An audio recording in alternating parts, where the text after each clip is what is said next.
Sí. ¿Tú crees que el Poder Judicial que estaba, en tu opinión, necesitaba una reforma de esta envergadura? O sea, no esta, pero necesitaba una reforma profunda. Mira, yo creo que es bien cómodo hablar de que se necesita una reforma al Poder Judicial. Yo creo que la reforma que se necesita es una reforma fiscal para cobrarle más impuestos a los ricos. ¡Oh, wow, wow, wow! Miguel, dame un Es segundo. que tú no sabes. Porque tú no te acabas de dar cuenta de lo que acaba de pasar. Pero Nos lo has hemos validado dicho de una manera. pero lo hemos dicho desde hace años, como unos locos en el desierto. Tenemos güey. un canto incluso. Tenemos grito, un que lo canto, podemos presumir. tenemos... Ajá. O sea, no puedes Como creer misa, lo importante sí. que es esto para nosotros, Miguel. Lo vamos a hacer para ti. ¿Qué huevo. queremos? Reforma fiscal. ¿Y cuándo la queremos? Ya. Reforma ¿Ves? fiscal progresiva hacia los ricos. Sí, claro. ¡Wow! Por fin. Nos hemos encontrado.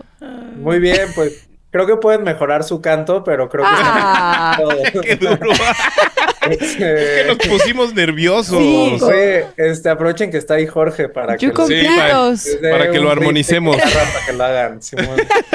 Porque está muerto de este- vergüenza abajo de la mesa. Yo no participo aquí. No nos voltea a ver. Ajá. Oigan, y parece que no está... O sea, a ver, ¿por qué está relacionado ese tema? Porque el pedo en México es que no hay dinero para el Poder Judicial. Sí. Deberíamos tener 16 jueces por cada 100,000 habitantes. Tenemos 2. ¿Cómo chingados el Poder Judicial que había por... Puedes hacerle 20 reformas. Puedes poner que le van a mochar la mano a los jueces que liberen narcos. Ok. Sí. No vas a Saludos, arreglar, Bronco. no vas a arreglar el problema de justicia si no le das más recursos al Poder Judicial, ¿no? Entonces, yo creo que la reforma que se necesita es otra. Y fíjate, o sea, digamos, en la experiencia de quien litiga, digo, no me digo abogado porque no lo soy todavía, pero sí he litigado mucho.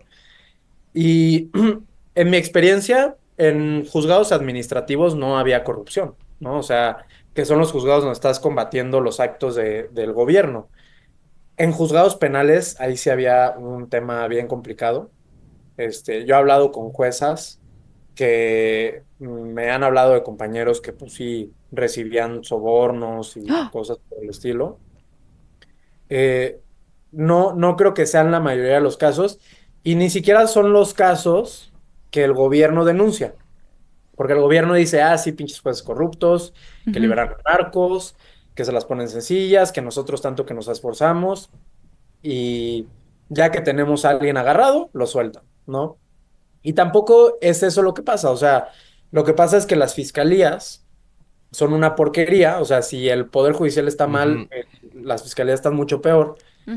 Un juez tiene que hacer su chamba y aplicar la ley, ¿no? Entonces, si mañana agarran al Mencho y se lo llevan a un juez penal y le dicen, aquí está el señor Mencho, Don Mencho. nuestras pruebas en su contra es que le encontramos esta bolsita de marihuana, Ujú. pues no lo pueden sentenciar por delincuencia organizada, ¿no? Si las pruebas que lleva la fiscalía son, oye, tiene todo este esquema, hemos detectado que estas son sus cuentas bancarias, así mueven el dinero, han asesinado a estas personas, aquí están las pruebas de que las han matado, tenemos estos peritos que lo han demostrado, tenemos estos videos, tenemos todo el caso bien armado, pues ahí sí meten a la cárcel al señor Mencho. Pero lo que sucede en muchos de estos casos es que no hay pruebas, porque las Claro. fiscalías no hacen bien su trabajo.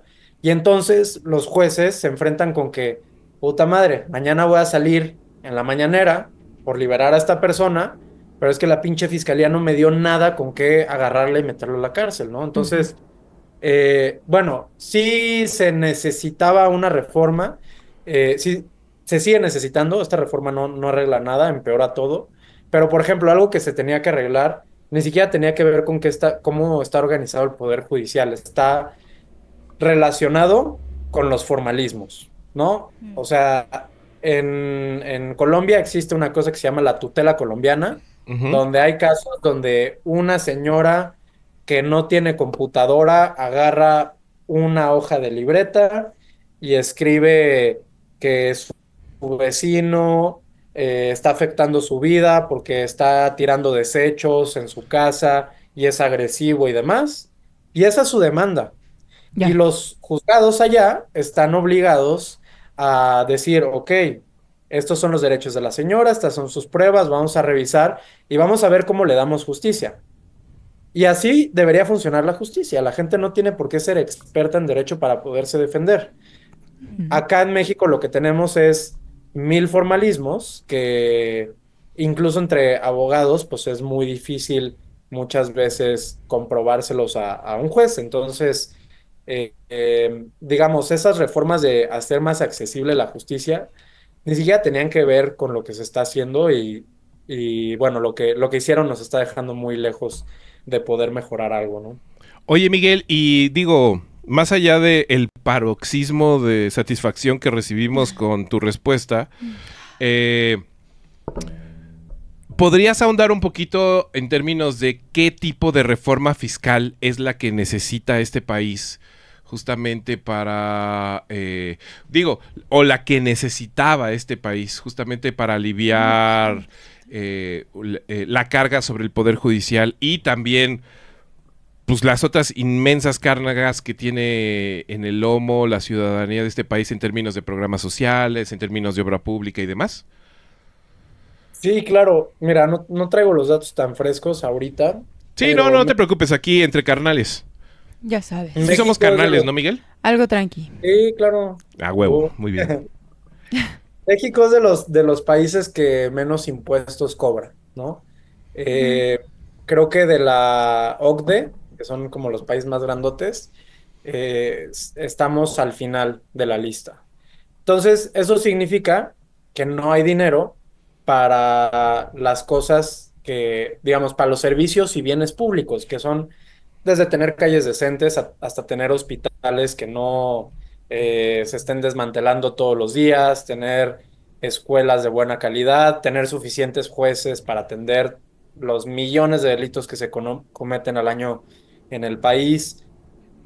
Y una reforma fiscal, o sea, tendría que ser progresiva, es decir, que le cobre primero a los más ricos, que son los que más tienen, con menos esfuerzo, y que además tienen muchos mecanismos para eludir el pago de impuestos, ¿no? Entonces, es como, bueno, son un chingo de reformas las que se necesitan, pero aún así es como aumentarle los impuestos a los que más tienen y a las empresas que más tienen.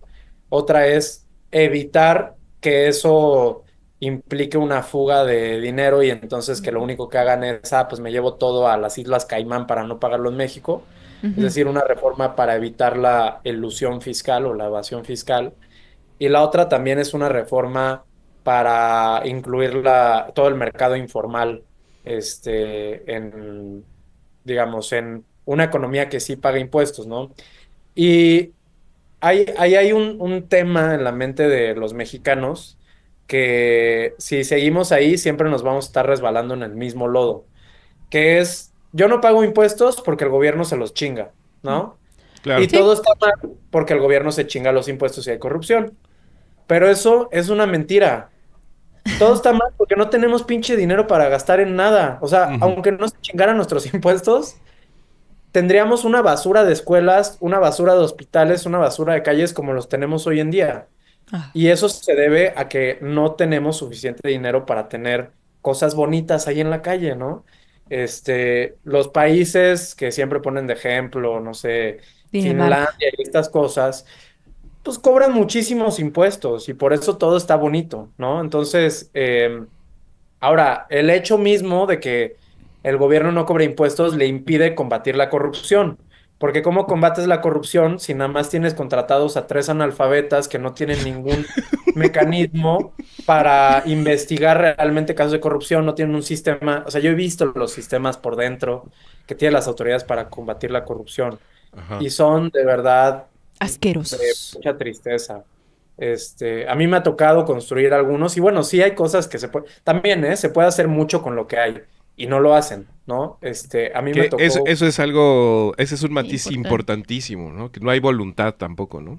sí, tampoco hay voluntad, o sea, a mí me tocó una vez trabajar en una contraloría en la Dirección Anticorrupción y entonces teníamos la posibilidad de pedir información fiscal y estábamos investigando empresas fantasmas.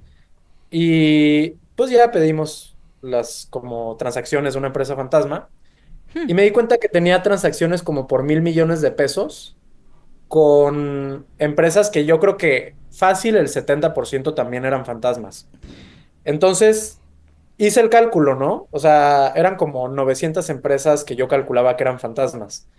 Estas 900 empresas eran como el 7% de todas las empresas que se tienen detectadas en el país. O sea, en el país solo se han detectado 13,000 empresas fantasmas. Y yo con un solo caso, con ver las transacciones de una sola empresa, me di cuenta de otras 900. Entonces, Oh. realmente sí es fácil llegar ahí y la verdad lo que sale de empresas fantasmas es la punta del iceberg. Hay muchísimas cosas ahí y sí se pueden encontrar, ¿no? Entonces, bueno, pero el tema es yo sí creo que necesitamos una reforma fiscal y si insistimos con que no vamos a pagar impuestos porque, o sea, es como comértela, como estos dibujos que se está comiendo la cola a sí mismo la serpiente Uroboros. Ujú. y no sales de ahí, ¿no? Porque no pagas impuestos porque hay corrupción, pero no combates corrupción porque no hay presupuesto Mm. para combatirla. Y en Ujú. realidad, la neta, si hubiera más dinero ahí en el gobierno para tener bienes públicos, todo estaría mucho mejor, aunque siguiera habiendo corrupción, ¿no? Claro. Ya. Digo, ya empezaste a responder la siguiente pregunta. Digo, ya dijimos, la reforma judicial es un hecho, no hay vuelta atrás, ya está en la Constitución. Jugando un poco al hubiera y sería, ya nos respondiste un poco el hubiera, que es cuál hubiera sido para ti la reforma judicial necesaria para México y cuál sería el camino que podríamos construir a partir de esta base que tenemos ahora. Yo creo que lo que hay que construir no tiene que estar pensado en función de lo que está pasando ahorita, Ah, a Ok. ver. porque, a ver, hay un gran vacío en México y Ah, esto, a ver, lo estoy diciendo tal vez por primera vez, pero es algo que ya llevo tiempo dándole vuelta, ¿no? Y es, em, vivíamos en un régimen del PRI, Ujú. donde el PRI controlaba todos los sectores sociales, ¿no? Entonces tenía sus organizaciones de campesinos y de ujú. trabajadores públicos y demás, y les decía por quién votar y así controlaba la democracia. Y luego vino la transición en el año 2000 y se cayó ese sistema. Entonces toda esta cosa, todo este aparato, pues quedó un poco fragmentado, ¿no? Y en ningún momento, creo, se construyó algo que fuera diferente a ese aparato. Simplemente hubo un vacío por 18 años. Ya. Eh, o sea, ¿a qué me refiero? En Estados Unidos hay mucha cultura de organización comunitaria, ¿no? Allá le llaman grassroots movements y es Claro. como todas estas redes ciudadanas que se tejen desde la ciudadanía para resistir los abusos del poder, para ayudarle a tu vecino, para lo que sea. Y acá en México, no sé si ustedes, pero si pasa una tragedia aquí cerca de mi casa el día de mañana, los vecinos no tenemos ninguna forma de actuar de manera colectiva para hacerle frente, ¿no? Claro. O sea, eh, y la verdad es que los mexicanos estamos atomizados porque nunca se construyeron esas redes ciudadanas.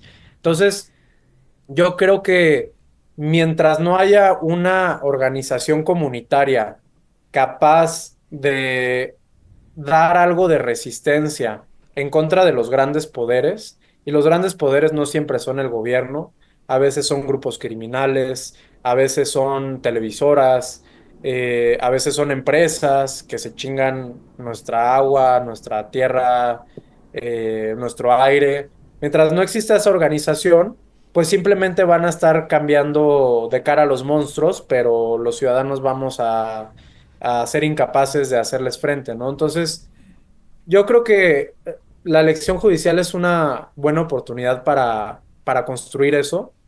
Ujú. Digamos, es una buena excusa para hacerlo, ¿no? Porque sí hay mucha gente preocupada, aunque la participación es baja, hay mucha gente muy preocupada en que no lleguen narcos, por ejemplo, a la elección judicial. Sí, claro. Y ahí encuentras de todo tipo de gente, o sea, tanto los que están en contra de Morena como los que están a favor.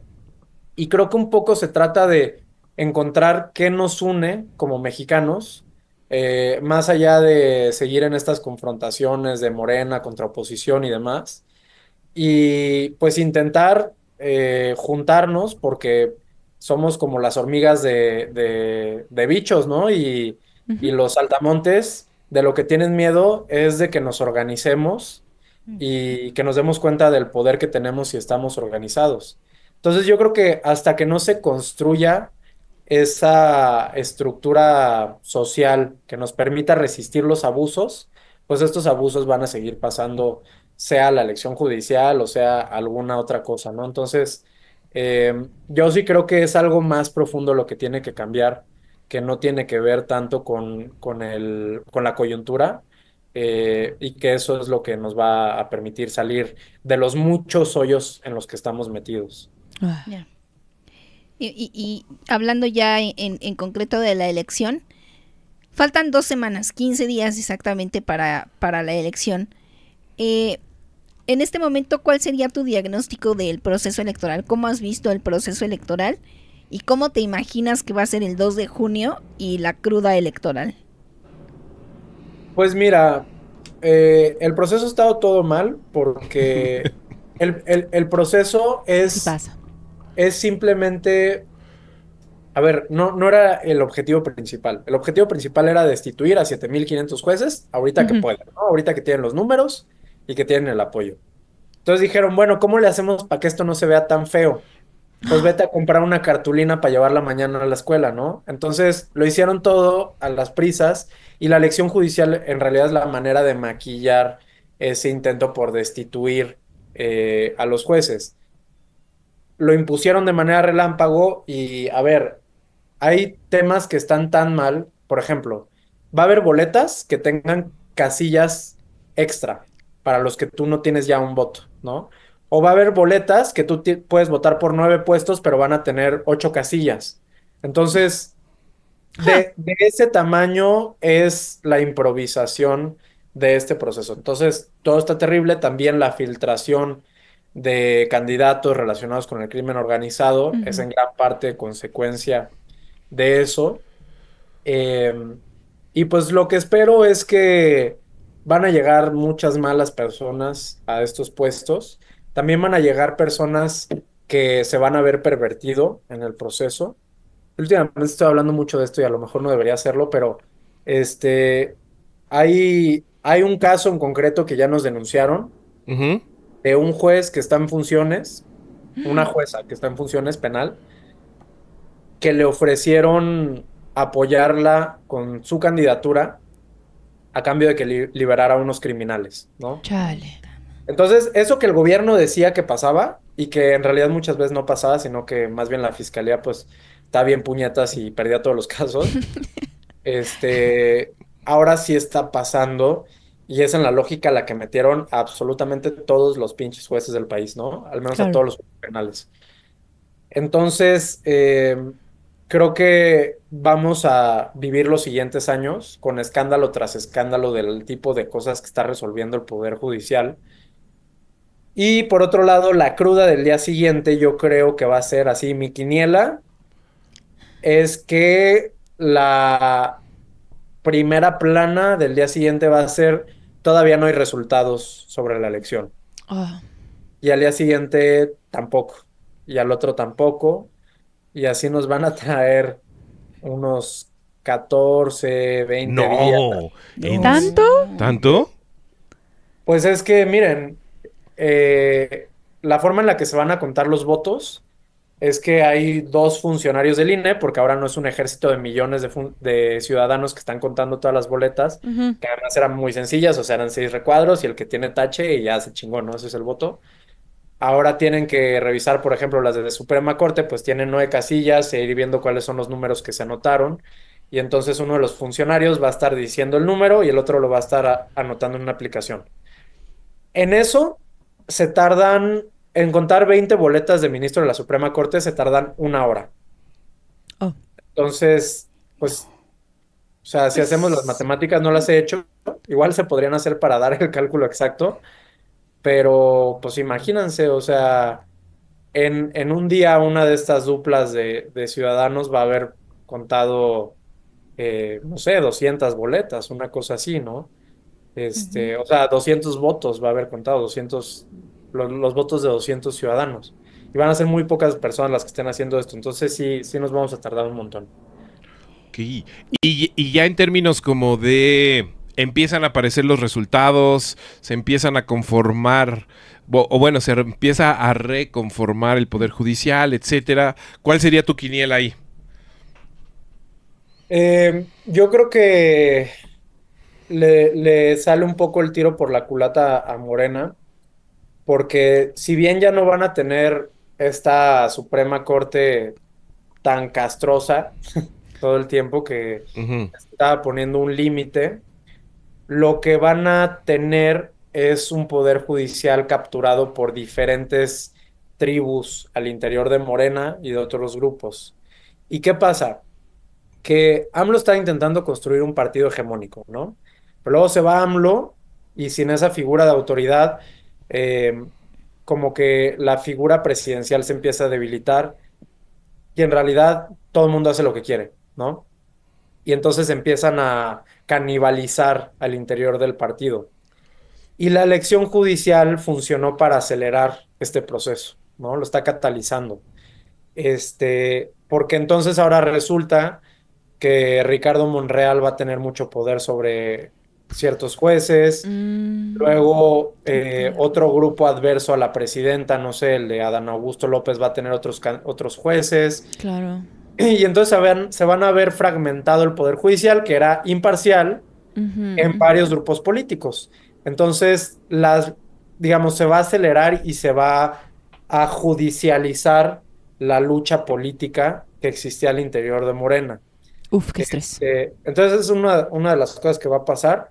Otra de las cosas es que de repente va a haber juicios así que los resuelvan con el criterio del estudiante que sacó 3 en el examen final de Derecho Mercantil.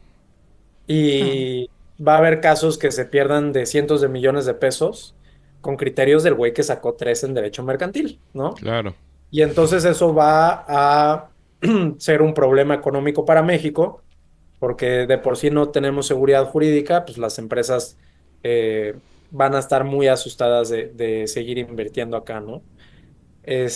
Y otra, pues es que si a nosotros, esperemos que no, pero nos toca tener un juicio, pues va a ser una moneda al aire, todavía van a quedar ahí algunos jueces más o menos bien, pero va a llegar también el juez que era un abogado que nunca había tenido ningún poder en sus manos, que nunca tuvo que pasar ningún examen y que ahora se dio cuenta que es el rey al interior de su juzgado, no. ¿no? Y que puede pedir dinero y que puede pedir otras cosas. Entonces, pues se va a extender mucho más la corrupción al interior del Poder Judicial. Yo Ujú. genuinamente, en mis 8 años de experiencia, nunca he visto que se soborne a un juez federal, ¿no? Y muchos litigantes con los que he platicado tienen la misma experiencia. A los jueces locales sí, a cada rato, ¿no? Ah, Pero a nivel federal no. Entonces creo que también pues va a haber muchísima más corrupción. Y ya para terminar con eso, el peor de los casos sería quizás que en unos 8 meses estemos viendo que Estados Unidos le retiró la visa o le congeló las cuentas bancarias a un juez y que ujú. resulta que parte del Poder Judicial mexicano es colaborador de organizaciones terroristas, ¿no? Con los jueces que estén vinculados con el crimen organizado. Creo que ese es el peor de los escenarios y creo que al menos un caso sí vamos a ver, no sé cuántos, pero al menos uno sí. Ok. Oye, Miguel, y a partir un poquito de esto que mencionas, frases como no somos los mismos, el pueblo bueno y demás, ¿de qué manera te resuenan en estos instantes? Pues mira, a mí siempre se me ha hecho muy cabrón la capacidad de el viejo adorado por mucha gente de venderse como una persona honesta.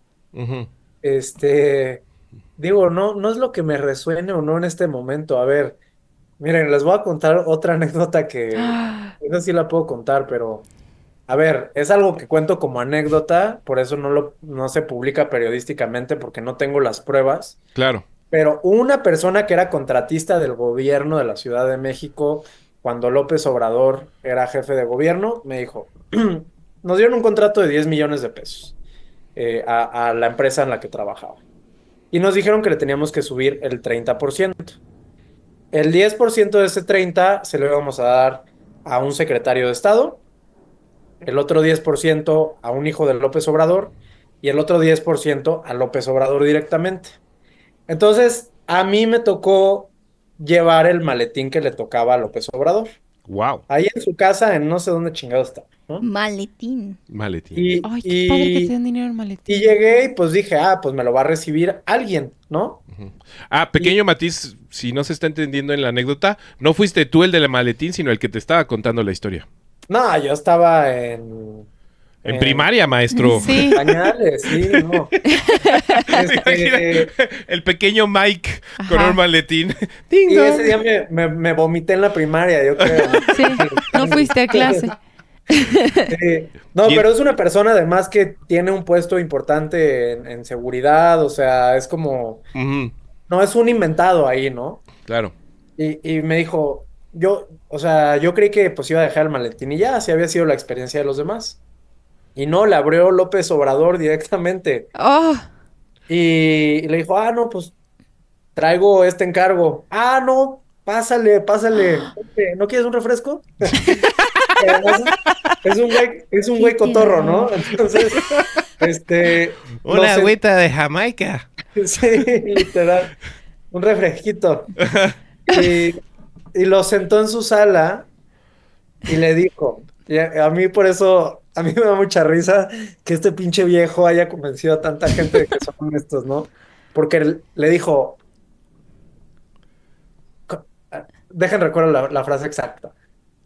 Le dijo, el dinero, como los chismes, son para contarse. Y sacó el dinero y lo empezó a contar ahí enfrente de él. Entonces, o sea, dejen ustedes un pinche güey corrupto. Suena Que súper a además, López Obrador. oye, que además su pinche hermano cachado recibiendo sobres de dinero de la gente de Manuel Velasco, que además Manuel Velasco es un pinche nazi. claro, sí.